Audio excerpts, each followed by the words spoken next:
ئێستا لە سی ئایالەتی ویلایەتە یەکگرتووەکان پێویستە پێش ڕێگا پێدان بۆ دەنگدان ناسنامەیەکی وێنەداری حکوومەتی دروست بکەن.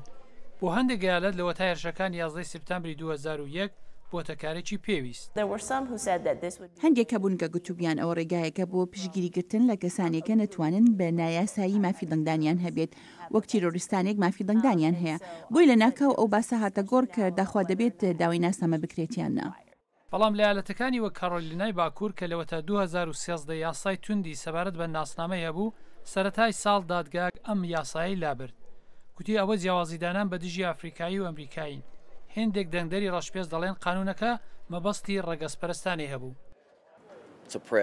بۆ ئەوەی ئێمە سەرکوت بکەن ترسمان وەبەرنێن و بمان تۆقێنن. قانوندانەران لە چی دەترسن؟ ڕێگە بە خەڵک بدەن مافی خۆیان بۆ بژاری دەنگدان تاقی بکەنەوە. بەڵام لێکۆڵینەوەکان دەڵێن ماوەی 10 ساڵ یاسای داواکردنی نازنامە لە جۆرجیا کارتێکردنی کەمی لەسەر گوشارهێنان بۆ دەنگدان هەبووە. یەکێک لە ئاکەمەکانی سەرسوڕهێنەری یاسای ناسنامە بۆ دەنگدان ئەوەیە کە کارتێکردن پێچەوانەی لەسەر بەشداری دەنگدەری ئەفریقایی ئەمریکایی نەبووە. لە ڕاستیدا لە جۆرجیا لەوەتای پەسەندکردنی یاسای ناسنامە بۆ دەنگدان بەشداری لە دەنگدان بەرەیسەندووە. پشتیوانانی یاسای توند بۆ ناسنامەی دەنگدان دەڵێن ئەمە پێشی تەڵەکە لە دەنگدان دەگرێت، بەڵام ڕەخنەگران دەڵێن هیچ بەڵگەیەک بۆ تەڵەکەی بەربڵاو لە دەنگداندان نییە.